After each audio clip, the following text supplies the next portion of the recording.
and welcome to Warp Factor Unknown, a Star Trek rewatch podcast where we select a random episode of Star Trek from all of Star Trek history. We have a chat.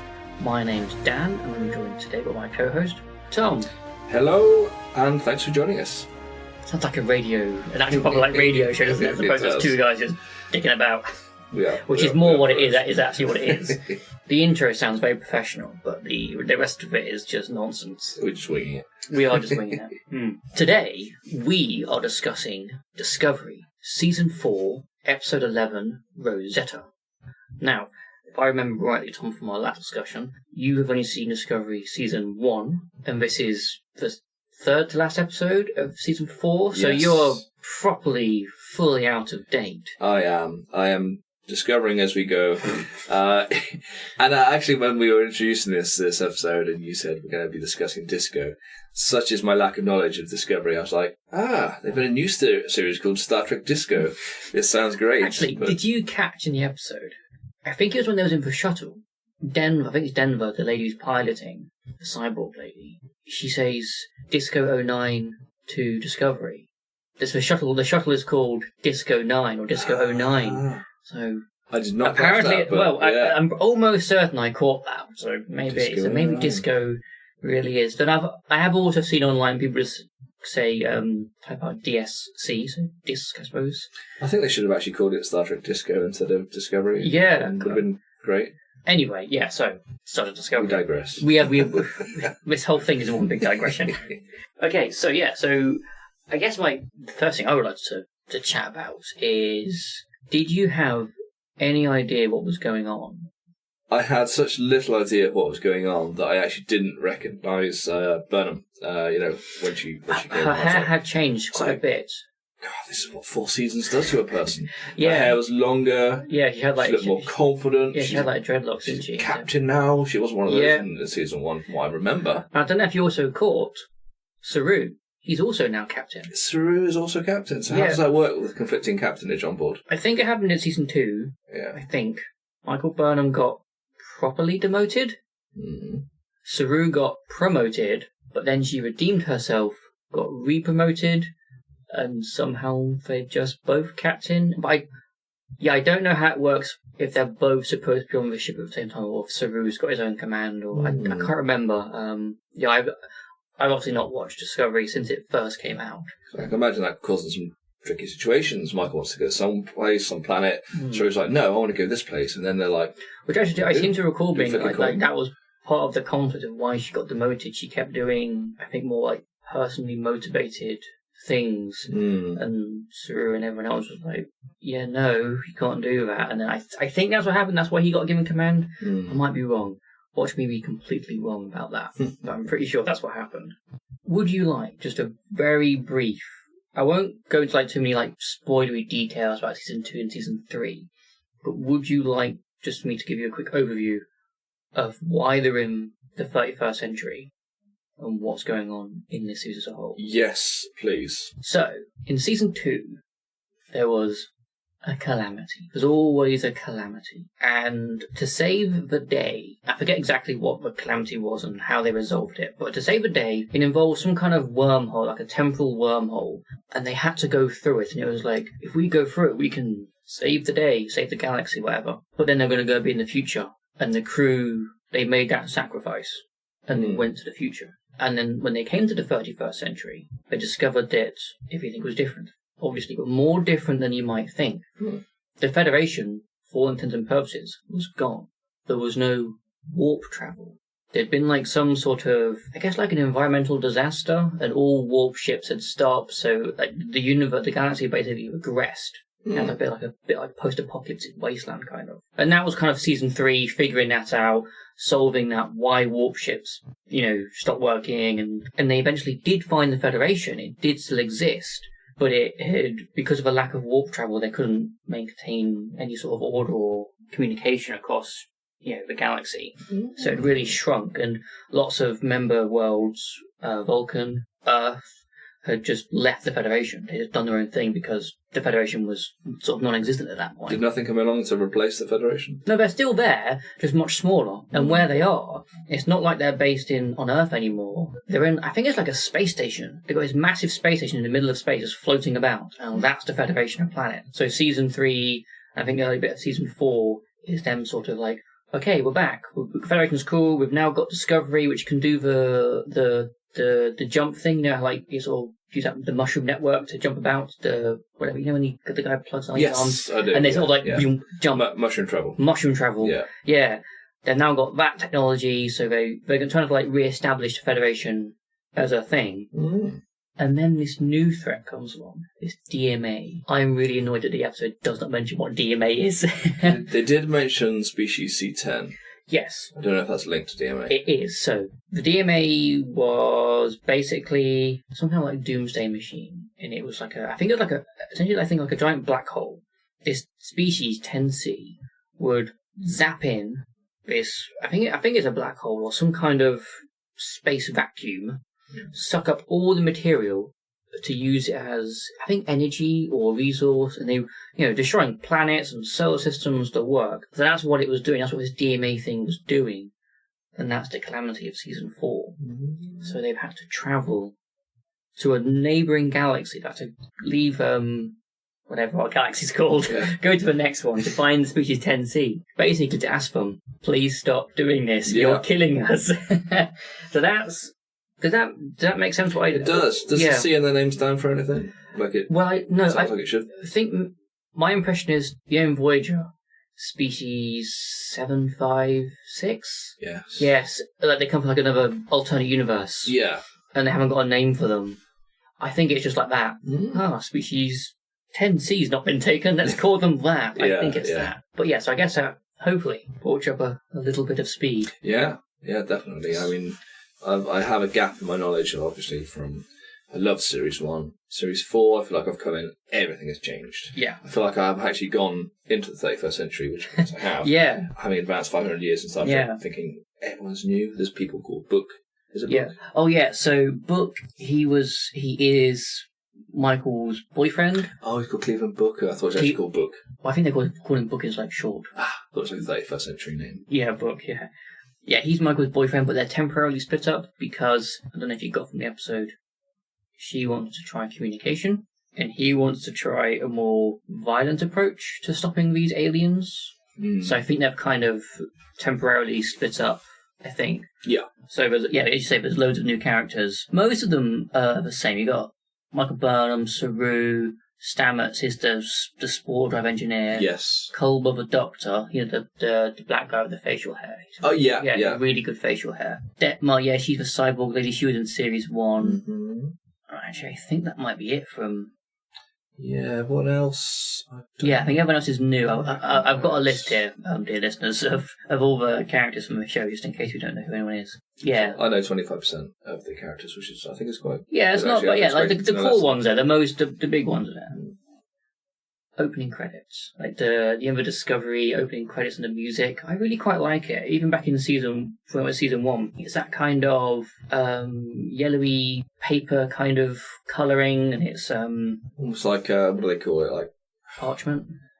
Is it Galileo? Galileo, Someone that does these like architectural drawings. Yeah, that kind of stuff. Yeah, I think it's Galileo. Because normally in like a Star Trek opening credits, you get like the ships whizzing by planets and stuff, and it's still doing that, but more like you say, it's like kind of like Galileo architectural kind of thing, and I really like it, and I like the music too. It's kind of, it harkens back a little bit to that sort of classic Trek sound. So, I just like the opening credits. Yeah, it lacks the lyrics that like Enterprise may have. All shows lack the lyrics Enterprise has.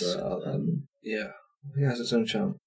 And the episode opens up straight away with like a previously on, and then also when that finishes, Michael Burnham's doing like a little doing like a captain's log, and she's recapping a few things, and I was it's so useful. That is I was quite lost myself. I was like, oh no, the previously on and her little recap both super helpful. I could have done with like an hour long recap. from Michael Burnham. But yeah, I the mean, whole you episode probably would could have done like watching the whole series, to be honest. Yeah, that but might have even helped more. this is always going to be the case, wasn't it? I'm actually quite glad we have hit one of these sort of random middle of the arc kind of episodes where we're both a little bit going in blind. I know I have seen it before, but it's been a while. So more on like a design thing. Do you like the design of Discovery ship, like compared to like the Enterprise or Voyager or something? Could you get an image up so I can see? I could. We'll take a brief pause and we'll get an image up. Okay. So we've got some images of Discovery up here. Now I'm going to show Tom 2 images. The first one is this image, this is from season 2. So that's the ship. It's got like almost like a donut in the middle. It's got a big hole, like a ring in the central saucer section. It's a good ship. But then, when they actually go to the 31st century, they've got this ship with the spore drive, which the Federation wants because they can actually go faster than light now. But it's also from like the 23rd century, woefully out of date.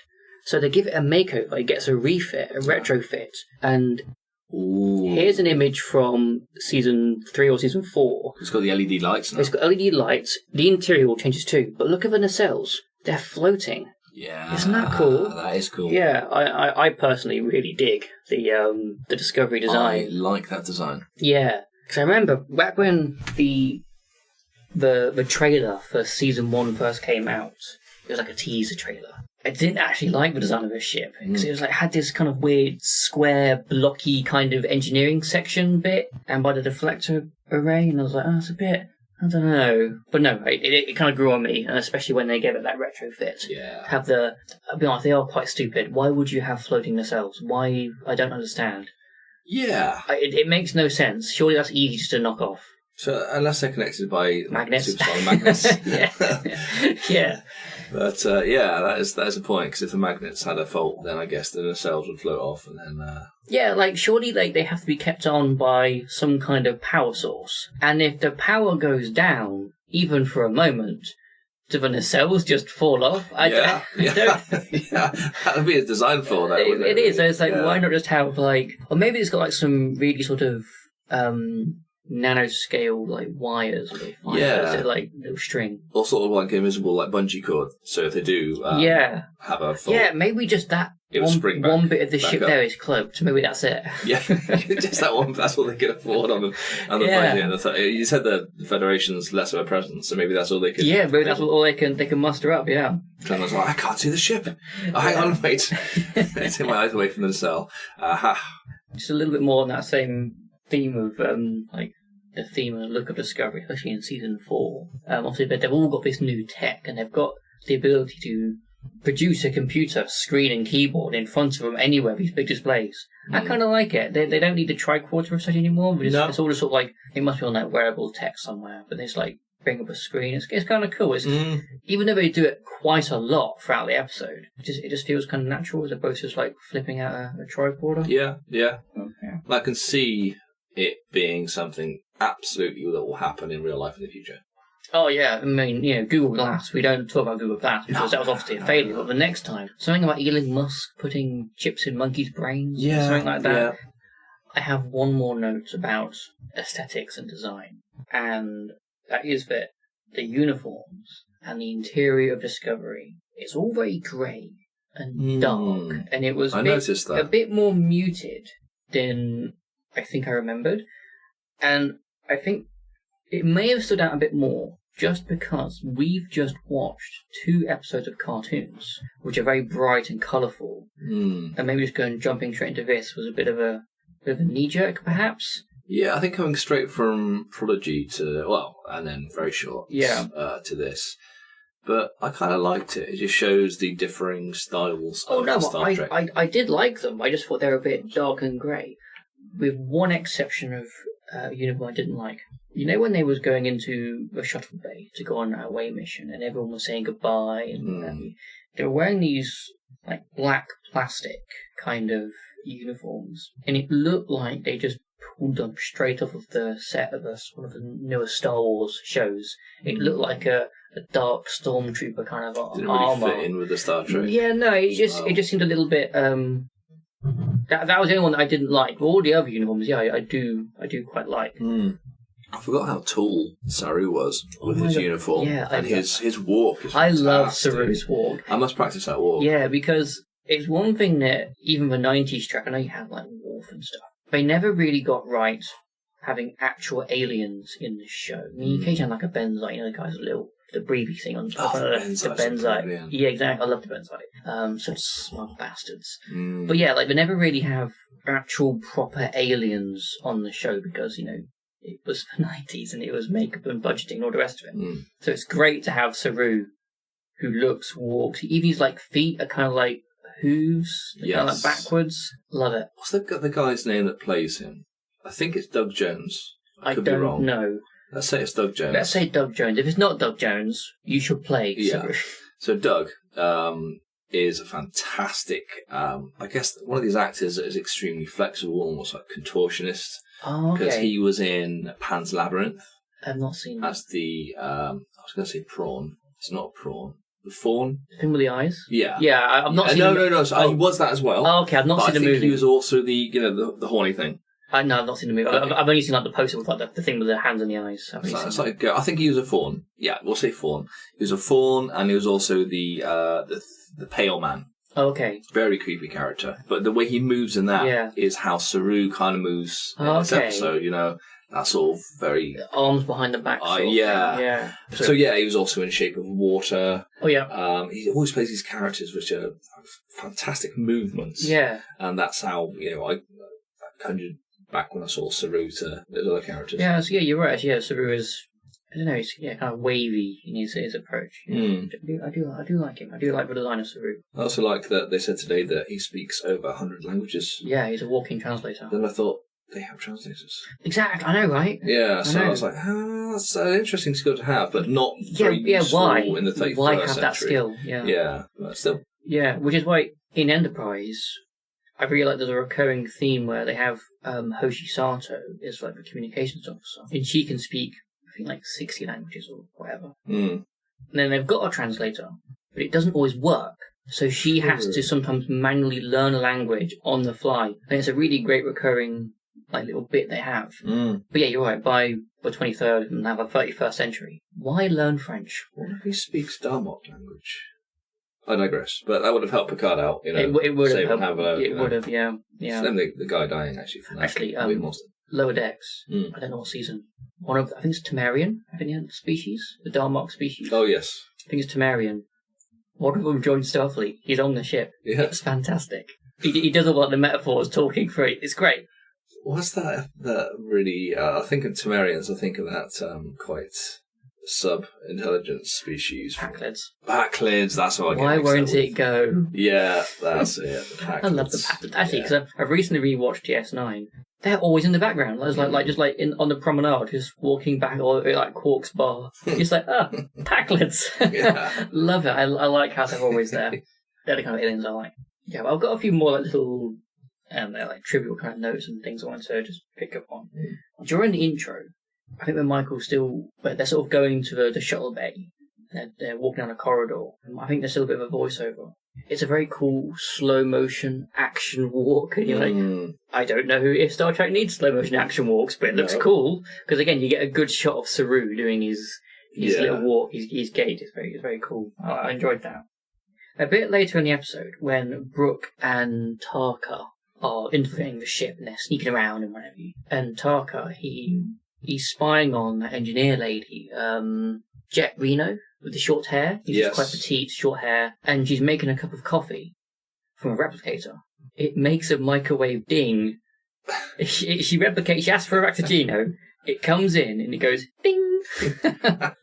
I really quite like that. I was like, replicators don't need a ding, but but it has a ding. It's good. And I wonder if that was something that is now standard design on Federation ships, or if she was like, I want a ding on my replicator. Yeah. I'm just going to add a ding in. Yeah. I enjoyed that. I really like the little... I guess you could ask your replicator to... Yeah, whenever I order something, please ding. Please ding. Because sometimes I'll ask for something, but then I'll walk away, even though it's instantaneous. I need a reminder, that audio reminder that absolutely. My Ractigino without nutmeg is available. Is ready. All sort of lighthearted stuff. Again, middle of the episode, Dr. Hira is that sassy Asian ambassador. Yes. He's in I think he's in the mess hall, and he's playing a crossword. Yeah. I really liked how they have a 31st century crossword, and it's just like 3D, and like he's not playing space chess or what's the game where Data plays that smart alien, and he's like you put like wire on your finger. Oh, that he doesn't win. I know what you mean, but I can't think what the name is. Yeah, whatever that. He's not playing that game. No, he's not. Mm. He's just playing a crossword. I really like that kind of thing sticks around. Yeah. And this is a bit of a gripe with sci-fi in general. Mm. Saru he'd become emotionally compromised. Something happened to him. And when they ask, what's wrong? He says, oh, nothing. Yeah. It's like that classic, you get bit by a zombie and you hide it away. And it's kind of like also, you see in Star Trek quite a lot, like something happens to a character and the rest of the crew maybe dismiss it. Oh, no, it's fine. And you're like, no, you guys deal with spatial anomalies and weird viruses every week. Believe Diana Troy when she's saying she's sensing something, okay? Just, you know what I mean? So, or when she's hearing, like, the ice cream music. Yeah, exactly. I mean, to believe them. You know? Yeah, so I feel it was a little bit annoying when Saru just doesn't mention it. He said, oh, no, I'm fine. A bit of vertigo. I'm like, no. That's not vertigo. You've come to an alien planet and something immediately weird happened. But I imagine he knows himself quite well, and he must know that he perceives things more than do. So he's perceiving something which is quite abnormal. Yeah. So say it. Say I'm seeing visions. I'm hearing things. Yeah. It's kind of a bit of a little gripe with that. My notes here that I took after watching the episode. When Saru has his vision panic attack, why did he lie? Why not say that he's tripping balls? Yeah, and that's a good point, because he certainly was. He really was.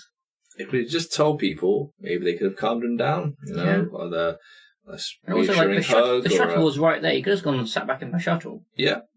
That's it. That's how I got a tranquilizer dart. Either of those would have been fine. Yeah. Anyway, but I guess we can sort of stick with the planet they were on, with that sort of nursery. I quite liked how they were using the planet. I liked how they were going to try and find cultural context for this alien species before they went and spoke to them. You can imagine like Kirk or Cisco just going boom headlong straight in there. Yeah. But I liked how they tried to get a bit of evidence beforehand and learn something about them. Like for a start, they're apparently massive. Look at the size of those bones. Yeah. Do you know, like that's quite. I'm not say it's like super important to know like the general size of a species, but it gives them information that they're not humanoid. They're not bipedal sort of thing. No, not at all. Yeah, so I really like the whole idea of going to the planet, and I really, really, really, really liked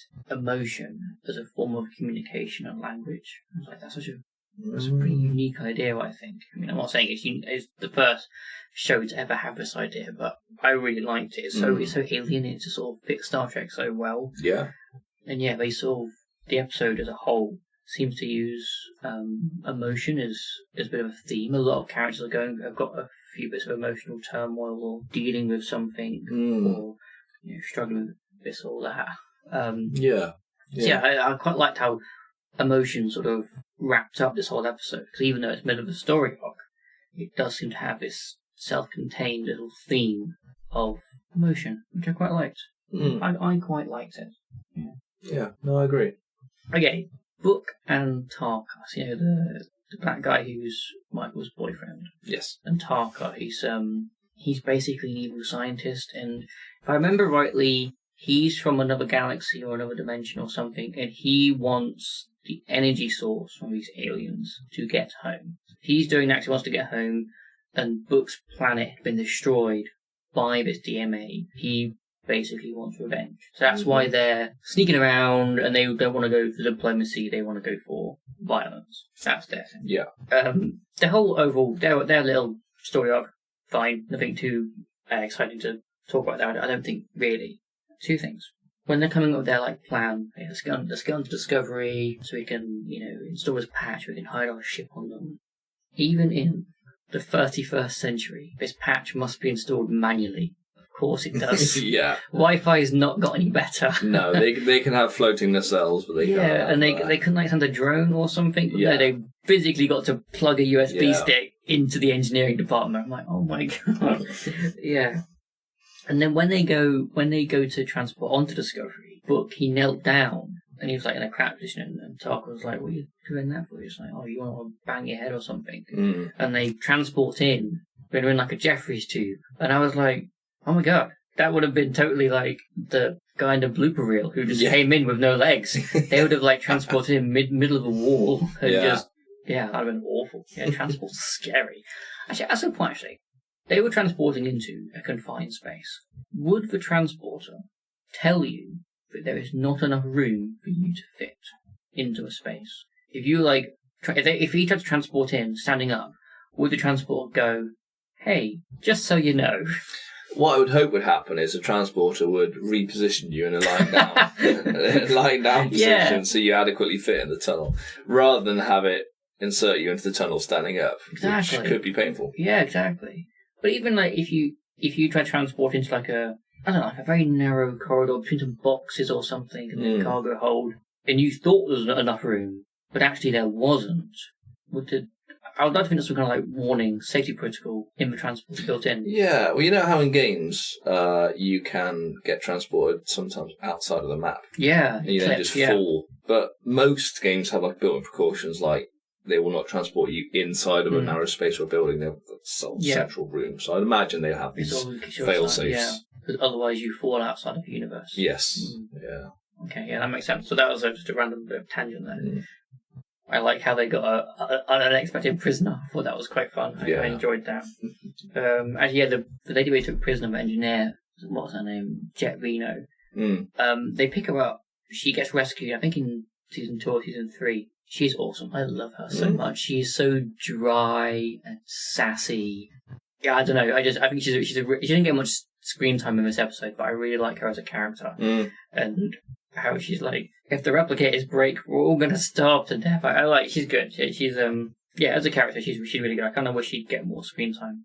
Did she have more screen time back in season 2? Well, I think so, but that's kind of like one of the issues I have with Discovery and by extension like Picard and stuff is that because the seasons are only like 12, 13 episodes long, and it's a big overarching story, they don't have time to do many B plots or side stories or just like a random filler episode. You know, back in the 90s series, you had 24, 26 episode series. So you had time to dick about, essentially, put in just filler episodes. You don't get that so much in modern TV, which is fine. You get nice, concise and high drama stories. But with Discovery especially, I don't feel like we've ever had a chance in all the various series to pay much attention to many of the side characters. Yes. Like Datmar and this lady Jet Reno.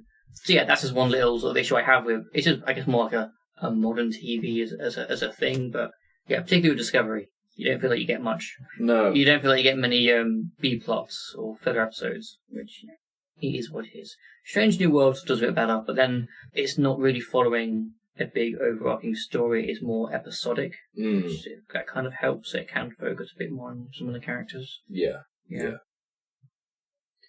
This is all very sort of disconnected what we're talking about. It's not really sort of like as in order as we normally talk about these episodes. But back at the beginning of the episode, when they get to that planet and they're about to beam down, and they're talking about, it used to be a gas giant, they were extinct and whatever. And they're over there, the alien's actually over there, and over that sun, and it's surrounded by some, they're called Dyson rings. Oh, yes. Yeah. Yeah, do you remember that episode of Next Gen where they find a Dyson sphere? I love the idea of a Dyson sphere. It's a real thing. It's a real, not a real thing, it's a real hypothetical thing that could be created. So I really like that they've got some Dyson rings, so I was like, so obviously they either didn't need to build a full sphere, or they couldn't. Well, yeah, but anyway, the idea of Dyson rings and Dyson spheres, so cool. I really enjoy that. And this is when, because I remember there's a channel on YouTube called, I can never say it, Kyrgyzstat or something like that. Kyrgyzstat. Oh, yeah, I know the one you mean. And he goes into what these future technologies will be and how different levels of humanity. We're right at the bottom currently. Oh yeah. I was thinking the Dyson Sphere. Yeah. They circulate the star, or in some cases the solar system. Oh, you see. And they generate power for the... Well, think about it, because all of the light, all the radiation, all the energy from the sun wouldn't go anywhere. It would stay within the sphere. So if you just sort of put a very crude example, like solar panels in the inside, 100% of that sun's energy is going directly into the sphere. That's why they'd capture it that way. Yeah. Yeah, that's a good point. I guess they could just do it around the sun as opposed to all the planets. That'd be really quite big, actually, the entire solar system.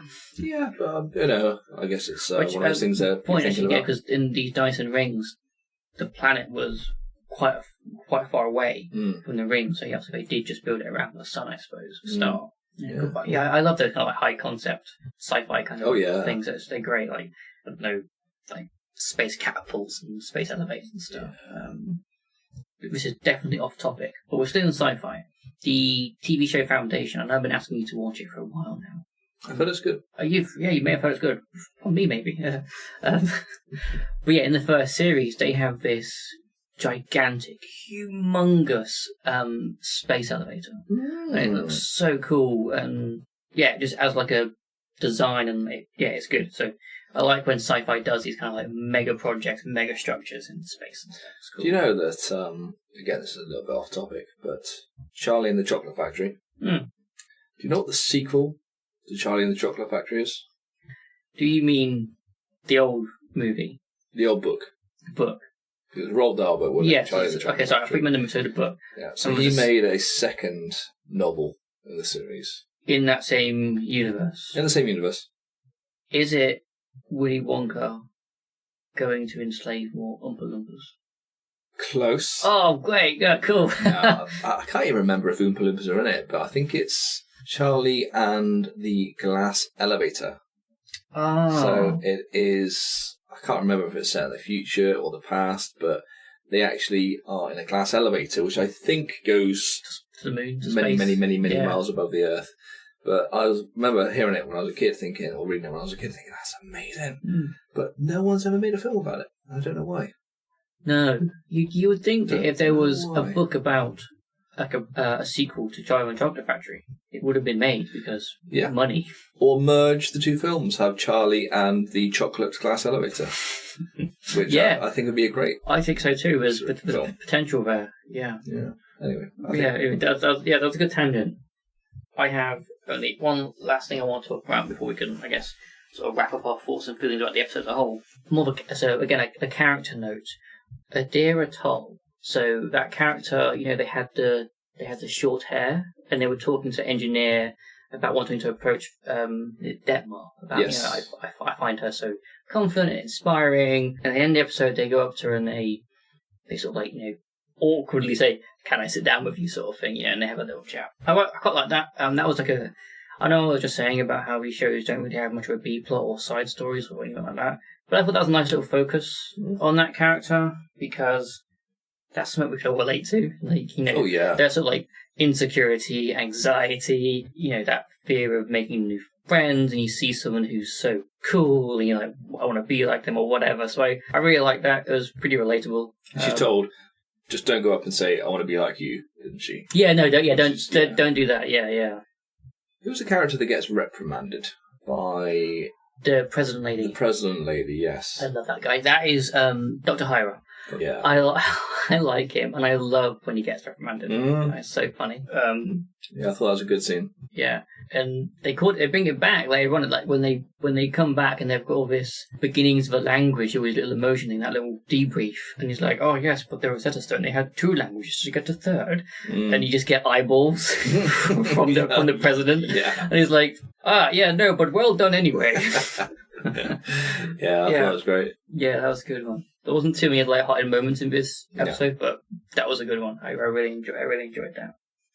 For me, the standout scenes in the episode were really Haru on the planet. That's the bit I was like, he's dripping balls bit. Dripping balls, yeah, absolutely. And I just thought it was all very well portrayed how he felt fear and how he said later on that he wasn't I think he felt fear in the past, but not for a very long time. Right, yeah. So that's a good point, actually. I don't know if I think it must be season 1. Remember in season 1, he had these little gill things behind his ears? Yes, his little flaps. Yeah, that was like a fear. It enhances. He could detect fear or death or something. That's right. I don't know when it was. Season 1 or season 2.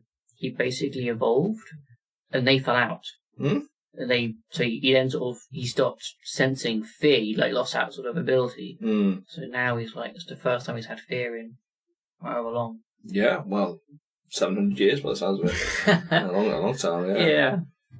So should we do a little wrap up, a little final thoughts of the episode, and then go into the IMDb? Yeah, I think so. Do you want to go ahead? What do you think of the episode? Did you like it? Hate it? So I felt a bit lost, mainly because I've skipped out 75% of the show up to this point. So a lot of the characters were new to me.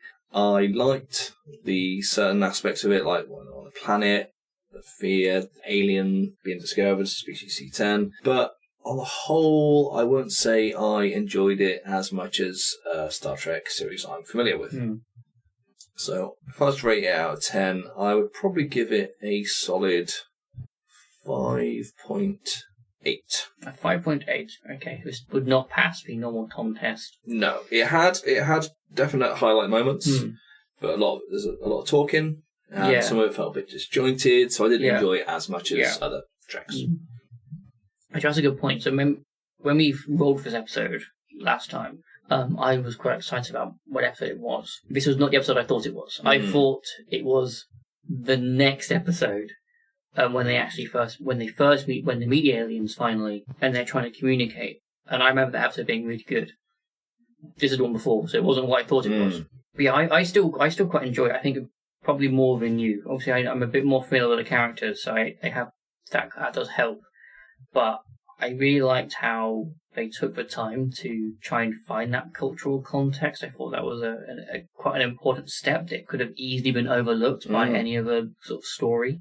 Yeah, something like the Book and Tarka side plot was a bit meh. It was fine. They was doing what they're doing. Yeah, the best bit about that was the fact they had to go manually install the patch, the virus. I thought that was fun. But yeah, no, I really liked it. They had some pretty good character moments, with Adira Tal, their little awkward little B plot thing. I thought was quite good, and you saw some of the other characters there were pretty good. I liked even engineering. He has a short, tiny, few lines. That big bug-eyed alien. He was cool. He was. So I like seeing all that stuff. And it sort of reminded me watching it again. I was like, oh no, Discovery is actually really cool. I do really like the show. I like the design of the show and all the rest of it. So I really like the show. I really like the episode.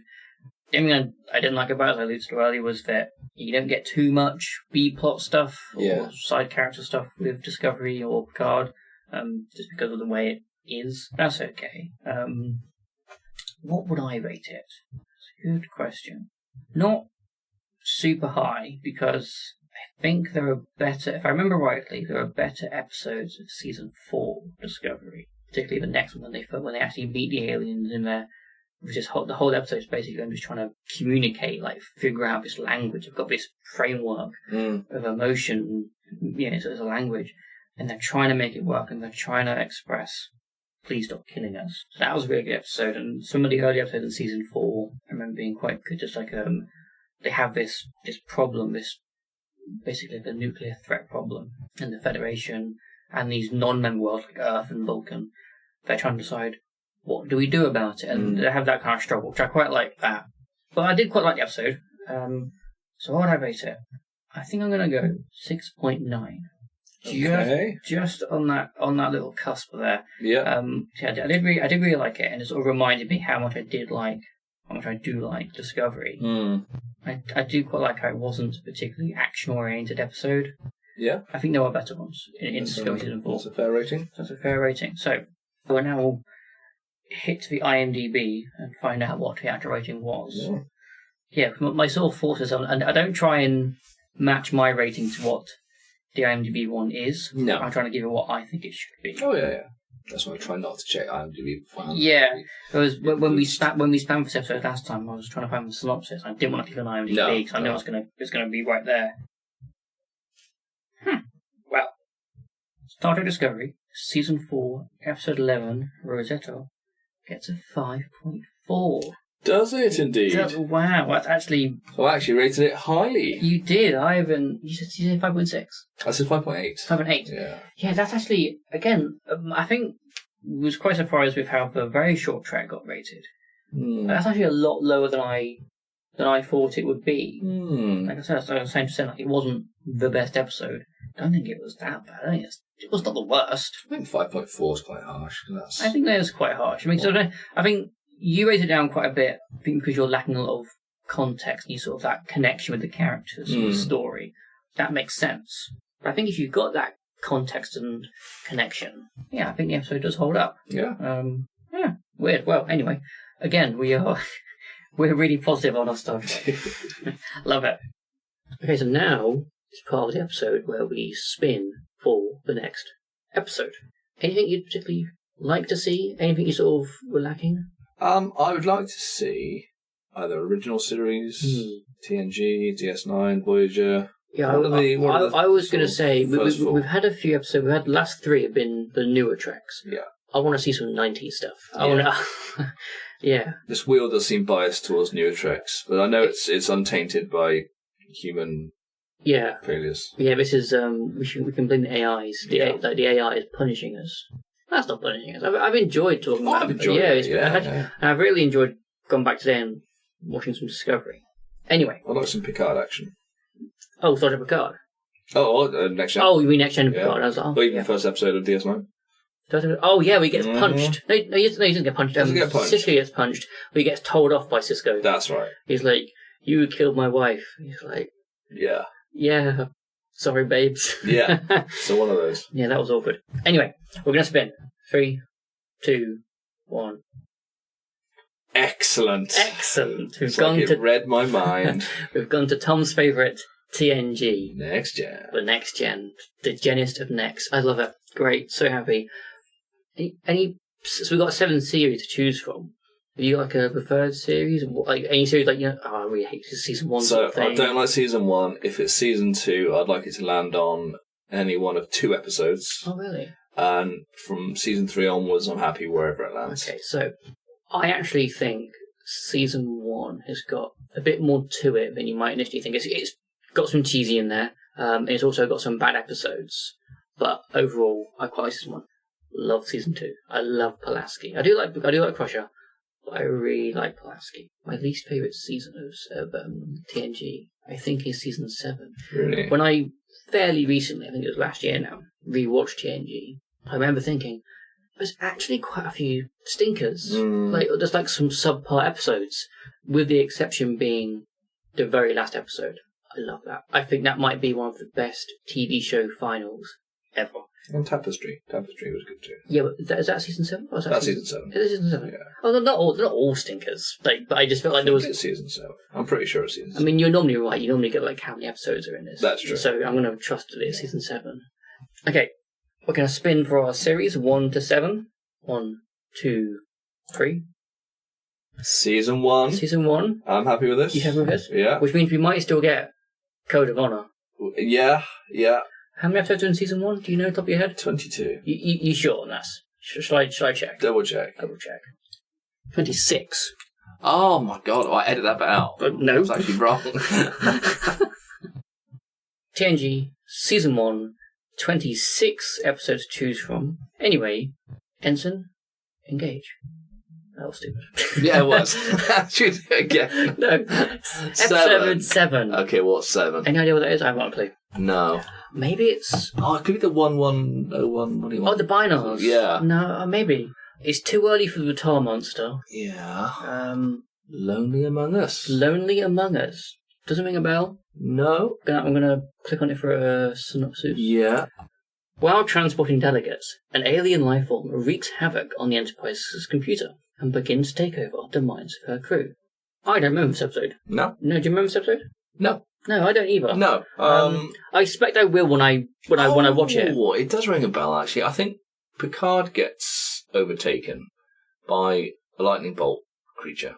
Is that because you can see a picture on Memory Alpha there? That's probably because I could see a picture of Picard standing in front of a lightning bolt. Yeah. But I think that's what happens. It goes into the systems and then not possesses, but Yeah, I don't remember that at all. I think the worst part about season 1 is definitely beardless Riker. I know. It just doesn't make sense. No, it's just not natural. But anyway, I'm pretty excited actually to get some TNG. Yeah, in fact, like so much so, I'll probably watch it today. I'll just go just after this and go upstairs. That's great. And stick on some TNG. So thank you for joining us today, where we discussed the Discovery episode Rosetta. Next time, we're going to be going through the Next Gen episode Lonely Among Us. So hope you can join us then. Thank you for listening. If you'd like to contact us, please email us at warpfactorunknown@outlook.com. That again is warpfactorunknown@outlook.com. The music we've been using for these episodes is called Starfleet Command by Jeff Harvey, and you can find more of his work on pixabay.com.